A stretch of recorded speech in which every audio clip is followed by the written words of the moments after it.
Daly, and I'm the 4-H Extension Educator with Ohio State University Extension. And today we're going to be talking about Bernoulli's Principle. As we think about Bernoulli's Principle, it's really about how the air moves, and as air moves around an object, it creates different pressures on that object. And the faster the air moves, the less pressure that's created, and the slower the air moves, the more pressure that's created. And so today we're going to do a little experiment that you can do at home with some things that you're going to have around the house. They'll be easy to do. The first thing we have here is a hair dryer, and we have a ping pong ball. So my ping pong ball looks a little bit like a golf ball, but it's just a regular ping pong ball. I wouldn't try it with just a regular golf ball. You have a hair dryer. Make sure you have your hair dryer. Ask a parent for help if need be. Make sure you're using it safely around electricity. That if you're using that you're able to make sure you're not around water and you're somewhere safe, and work that out with your parents. My hair dryer that I have is a little oddly shaped than most of our normal hair dryers, and so it created a little bit different with our experiment. So if your hair dryer is more of a traditional hair dryer, it's probably going to do things to do a little bit different, so I'll be anxious and excited to see how yours works compared to how mine works. We also tried out something a little more hardcore. We had our blower that we use for our cattle in the summer that my kids use to get their 4-H projects ready, and so that has a little bit more pressure, and we're going to show you how that works as well. So you won't be able to hear me once I turn on the hair dryer, but we're going to show you a little bit about how the pressure that's created around the ping pong ball actually makes our ping pong ball float. Some of you may even find that it may make your ping pong ball float higher, and like an experiment, we're not always sure what's going to happen. We have to make a hypothesis to think about how it's going to work. So you might think about, how is my hair dryer going to work compared to a hair dryer that's more direct and maybe has a smaller hole where the air is coming out of. And then I have a toilet paper holder, and so a toilet paper roll. And so with the toilet paper roll, that's also something you can do as well. That actually is going to change the way and the direction that the air comes out to see how that air comes out and how that affects our experiment. And as we think about these things, it may affect you thinking about things with flight, thinking about things in space, or how birds fly, a lot of things that help to keep those how things stay up in the air, and a lot of things that we see every day. So we're going to go ahead and turn this on. If you have a cold option on your hair dryer, I would suggest you turn it on, because if it gets too hot, it does make your ball get really hot, and it can change the experiment just a little bit. So I'm going to go ahead and turn that on, and so you won't be able to hear me, but I'll go ahead and turn that on. We'll see what happens. And with any experiment, we're never sure exactly how it's always going to work out this time.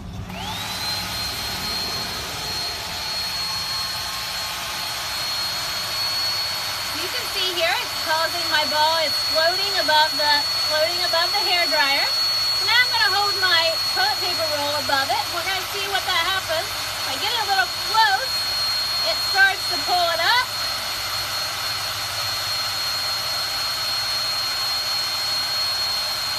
Oh, okay. So we're going to try that one more time.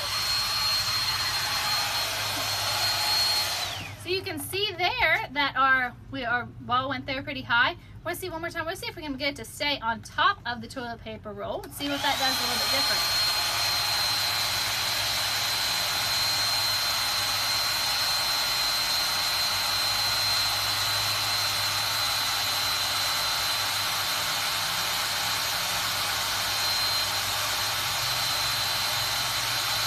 Getting there a little closer.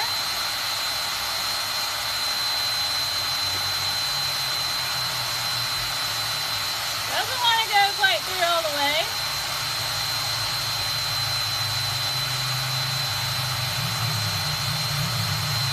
Try it from the other side. There we go.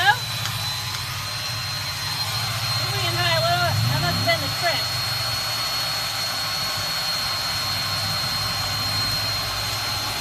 So we couldn't get it quite to stay right on top there, but we're going to try our other blower here.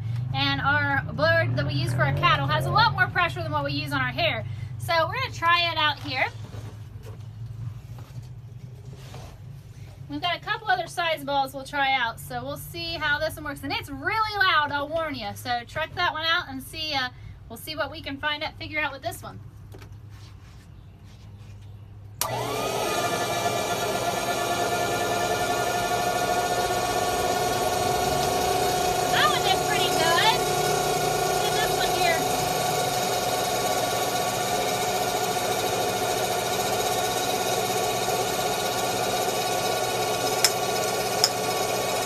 So that ball is just a little bit heavier than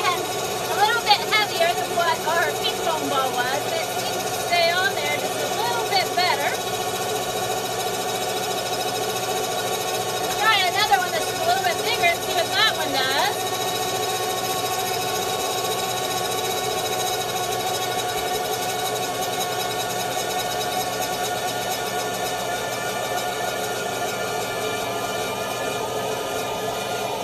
Oh, it goes pretty high there. See how it looks from here. This is not a real softball.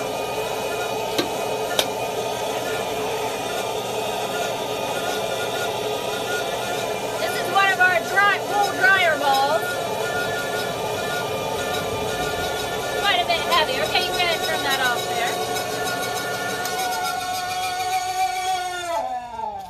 So you can see as we tried out our hair dryer and our blow dryer, we got to see that it floated there, kind of like what we think about with space. So as the air was flying around that was changing what was going on with the pressure around around the ball, and gravity is pulling it down. So that's kind of how we saw it staying in place just above the hair dryer or on the blower, with the gravity pulling down and the pressure going around it. We saw that faster moving air going around it and the slower moving air creating that pressure right underneath it to keep it there as gravity was pulling down. So that's kind of an exciting experiment that you can try out at home. So I'd encourage you to try that out, and we hope you are having a lot of fun with this experience. And so if we go through, make sure you try that out safely at home, and we are looking forward to it. So thanks again. My name is Erin Daly, and I'm the 4-H educator here in Jackson County with Ohio State University Extension, and I work with 4-H Youth Development. So we're really excited to partner with you guys today, and I hope you guys have had a really great experience and enjoyed this experiment. Have a great day.